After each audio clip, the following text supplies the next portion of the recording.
Prabowo Subianto dan Gibran Rakabuming Raka, Presiden dan Wakil Presiden Republik Indonesia, sudah memasuki kinerja 100 hari.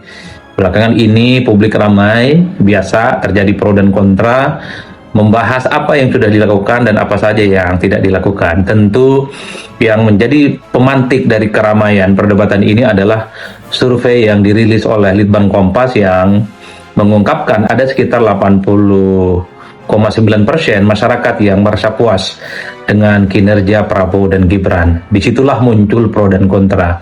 Dari mana dasarnya pro dan kontra itu? Ya tentu karena bagi pihak yang kontra dan pihak-pihak kritis ya, mereka itu menilai bahwa sebenarnya Prabowo dan Gibran itu dinilai belum melakukan apapun. Masih banyak persoalan-persoalan yang belum tuntas, banyak persoalan-persoalan apapun yang belum dilakukan. Alih-alih bekerja, tapi justru hal-hal yang sifatnya negatif, blunder-blunder menteri, utusan-utusan khusus yang kemudian jauh lebih mengemuka dibandingkan dengan hal-hal yang lainnya. Bahkan kelompok-kelompok kritis ini kan menuding, wah itu adalah survei yang mungkin hanya disurvei di tempat para pendukung Prabowo dan Gibran. Itu mungkin surveinya itu hanya dilakukan pada kelompok-kelompok Kim dan Kim Plus dan seterusnya dan seterusnya.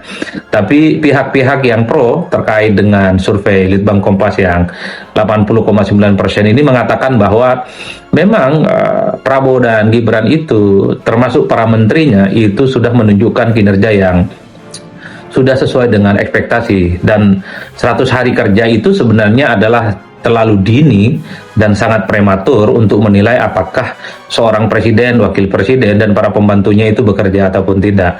Tapi minimal persepsi publik yang 80% itu semacam oase, semacam harapan bagaimana Prabowo dan Gibran itu dipersepsikan sebagai pasangan, sebagai presiden yang kemudian tentu diharapkan menyelesaikan persoalan-persoalan yang dihadapi oleh rakyat. Itu satu hal ya. Jadi saya tidak mau terjebak dalam pro dan kontra itu, terserah para teman-teman, para sahabat dan para kawan-kawan mau menyikapi apa hasil terkait dengan survei Litbang Kompas yang menyatakan 80% masyarakat itu puas dengan kinerja pemerintah ya.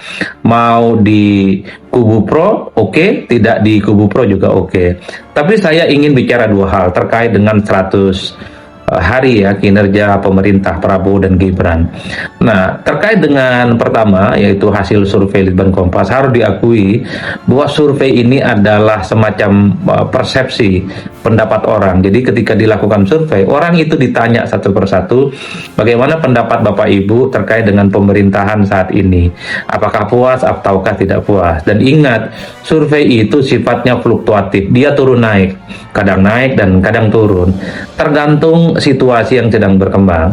Mungkin kenapa ada persepsi publik yang cukup positif, kira-kira begitu, karena saat dilakukan survei oleh Litbang Kompas, orang-orang yang diwawancara secara langsung, tatap muka, mereka itu merasakan bagaimana program-program pemerintah itu cukup dirasakan, program-program pemerintah itu cukup populis dan menyentuh persoalan-persoalan yang dihadapi oleh rakyat. Jadi wajar kalau kemudian yang muncul di benak mereka itu adalah mereka yang berpikiran positif dan merasa puas dengan kinerja pemerintah. Begitupun sebaliknya, ketika survei itu dilakukan, karena ada sekitar 19% masyarakat yang merasa tidak puas, ada persoalan-persoalan yang tidak tuntas, persoalan di bidang hukum, persoalan di bidang politik, persoalan di bidang ekonomi, lapangan pekerjaan, tentang kemiskinan dan kesejahteraan, itu belum pernah sama sekali disentuh oleh pemerintah. Mungkin itu yang kemudian membuat ada sekitar 19% masyarakat yang tidak puas.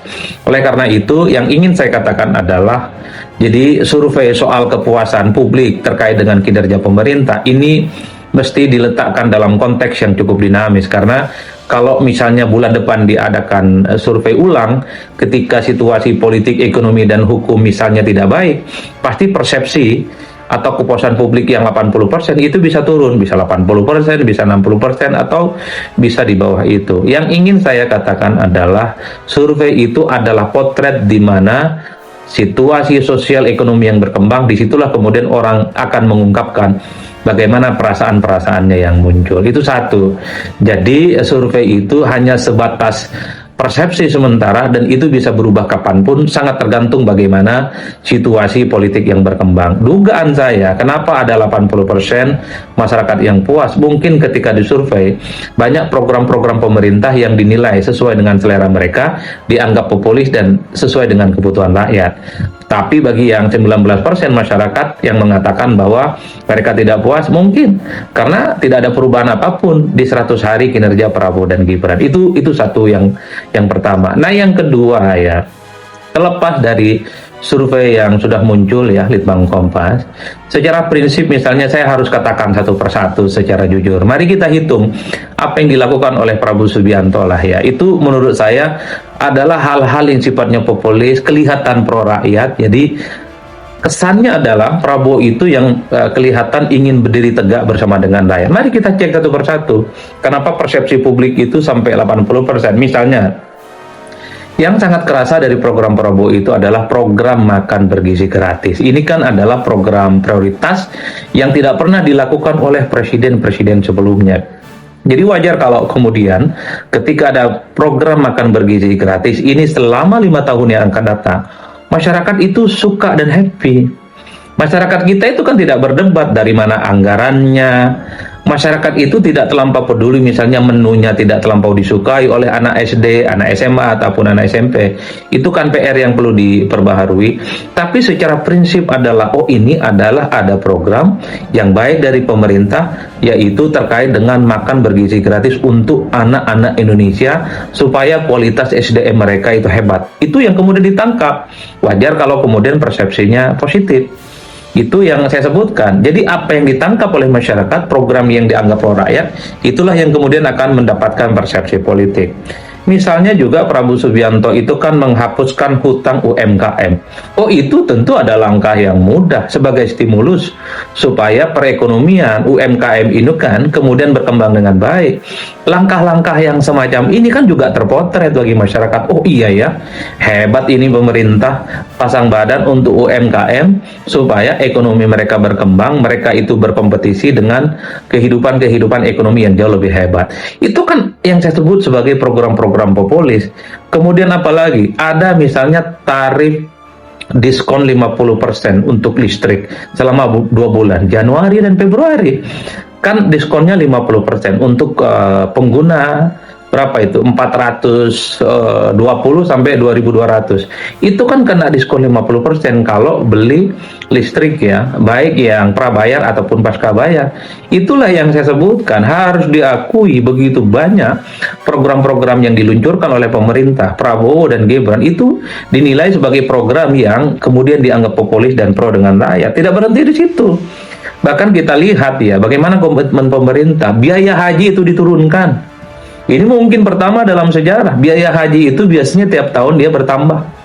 Begitu mahal dan sulit untuk dijangkau, terutama kelas-kelas menengah ke bawah. Tapi Prabowo Subianto itu berkomitmen dan itu sudah menjadi keputusan bagaimana biaya haji per mulai tahun ini itu sudah bisa dikurangi. Wajar kalau kemudian rakyat itu mengapresiasi. Begitupun misalnya soal bahan bakar BBM ataupun misalnya soal stabilitas pangan. Dalam masa akhir tahun 2024 menjelang tahun 2025 itu kan stabil, tidak ada keluhan misalnya harga-harga barang pokok, harga-harga kebutuhan dasar masyarakat itu meningkat, ataupun misalnya ada keluhan terkait dengan kenaikan BBM dan seterusnya. Jadi ini hal-hal yang saya harus sebutkan, itu yang disebut dengan program populis, pro rakyat dan seterusnya. Meski publik itu kan bertanya-tanya, UMKM yang hutangnya dihapuskan ini berapa lama? Apakah hanya berlaku untuk tahun ini, ataukah hanya berlaku untuk beberapa periode tertentu, ataukah berlaku selama-lamanya? Kan itu pertanyaan-pertanyaan lanjutan.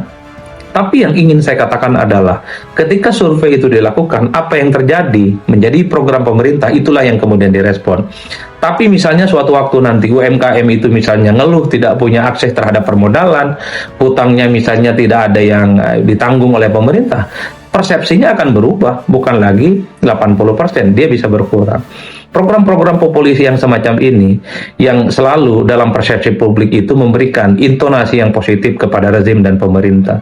Tidak berhenti di situ, program-program yang kelihatan pro rakyat, misalnya ingin bikin rumah untuk rakyat 3 juta, sekolah rakyat untuk sekolah rakyat bagi rakyat Indonesia, kemudian pemeriksaan kesehatan gratis bagi rakyat Indonesia. Ini semuanya kelihatan dan kedengaran pro dengan rakyat. Dan sekali lagi, rakyat itu nggak terlampau peduli dan nggak mau tahu kira-kira dananya dari mana, karena program yang semacam ini tentunya membutuhkan dana yang tidak sedikit, tapi yang mereka tangkap adalah, oh ini ada pemerintah yang semuanya serba gratis, semuanya serba mudah, semuanya serba bisa dijangkau oleh rakyat. Jadi dalam konteks itulah kemudian bahwa persepsi negatif terkait dengan pemerintah itu cukup positif. Meski ini yang saya tambahkan ya, nomor 3 ini sebagai bonus, kita tidak bisa menutup mata karena secara kualitatif sebenarnya ada persoalan-persoalan yang sampai saat ini, terutama di 100 hari kinerja Prabowo dan Gibran itu belum tuntas. Ya terutama itu misalnya soal bagaimana membangun rumah rakyat yang 3 juta rumah per hari ini tidak ada solusinya. Termasuk misalnya kita sejak awal kita mendengarkan sejumlah menteri yang bikin blunder ya. Itu kan menjadi warna-warni yang dinilai sebagai noda dari pemerintah. Dulu misalnya ada menteri yang bikin acara pribadi tapi bikin kop kementerian. Ada menteri yang belum bekerja apapun sudah minta kenaikan anggaran ratusan triliun. Ada menteri juga yang mengatakan bahwa peristiwa 98 kira-kira begitu itu bukan pelanggaran HAM berat. Ada juga utusan-utusan khusus yang katanya seorang penceramah, seorang dai yang kemudian itu seakan-akan merendahkan tukang es keliling. Ada juga utusan khusus yang mobilnya dikawal pakai ngiung-ngiung di mana-mana. Itu tidak bisa kita bantah. Artinya apa? Memang begitu banyak compang-camping di sekitar presiden, di sekitar istana yang saya kira ini selalu menjadi noda dalam pemerintahan. Ada kesan memang kalau dalam konteks Prabowo Subianto itu publik masih belum ada kritikan apapun karena performa politiknya kan di atas rata-rata, pergaulan internasionalnya bagus, kemudian sikap politiknya di dalam negeri juga cukup bagus, tegas, dan pro rakyat. Tapi seringkali apa yang dilakukan oleh Prabowo Subianto itu tidak diiringi oleh para pembantu-pembantunya. Justru dalam banyak hal, pembantunya ini bikin blunder, bikin sesuatu yang kemudian membuat persepsi negatif kepada pemerintah itu selalu terjadi. Saya selalu mengatakan ini menteri, kepala badan, wakil menteri, staf khusus, utusan khusus dan seterusnya sudah 100 hari bekerja. Kalau performa mereka itu tidak bekerja dengan maksimal, saatnya Prabowo itu sudah harus mengganti mereka dengan melakukan reshuffle karena sudah tak ada cerita lagi bagi para pembantunya ini tidak bisa bekerja dengan maksimal. Ini yang saya kira menjadi catatan-catatan kritis, termasuk misalnya kalau mau jujur, orang juga bertanya soal program Mas Wapres. Dulu kan ada program yang hingar-bingar, lapor Mas Wapres. Orang juga bertanya, ini kok program nggak ada progress reportnya, nggak ada kejelasannya. Padahal dulu ketika program ini diluncurkan pertama kali, oh ini adalah program yang sangat heroik, ini nilai pro dengan rakyat. Tapi setelah itu tidak ada jelas juntrungannya. La yamutu wa la yahya, itu istilah di pesantren. Tidak hidup dan tidak mati, dan cenderung ini sudah kabarnya itu tidak pernah kedengaran lagi oleh rakyat. Jadi inilah yang saya sebutkan di tengah pro dan kontra terkait dengan survei kepuasan publik terhadap pemerintahan Prabowo dan Gibran, ada hal-hal yang saya coba untuk narasikan, baik dari segi yang pro ataupun dari segi-segi yang kontra. Nah, di luar itu, saya kira kita sangat senang mengapresiasi apa yang disampaikan oleh Prabowo Subianto bahwa Prabowo itu tidak terlampau suka dengan angka-angka atau tidak terlampau berfokus, tidak terlampau terpaku pada angka-angka, karena Prabowo itu hanya terpaku dengan bagaimana meningkatkan kualitas hidup rakyat. Nah, dalam konteks itu menurut saya cukup bagus. Jangan sampai survei kepuasan publik yang cukup tinggi ini hanya akan membuat pemerintah itu berada di zona nyaman, sudah menganggap bahwa persoalan kebangsaan kita itu selesai.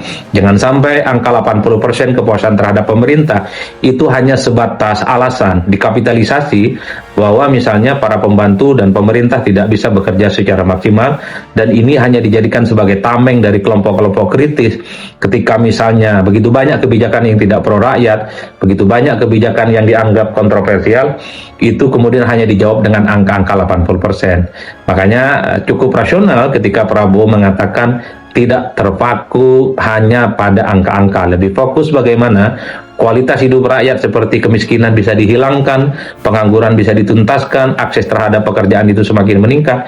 Itu menurut saya jawaban yang saya kira membuat bagaimana pemerintah di masa yang akan datang ini akan diuji bagaimana persepsi publik yang cukup positif 80% ini menjadi bekal bagaimana untuk di 5 tahun yang akan datang persoalan-persoalan kerakyatan tentang kemiskinan, tentang kesejahteraan, tentang pengangguran itu bisa tuntas ya tuntas-tuntasnya. Karena kalau kita berkaca pada pemerintah dan presiden-presiden sebelumnya, seringkali persepsi yang cukup tinggi terhadap pemerintah ini hanya sebatas alasan untuk tidak bisa bekerja secara maksimal.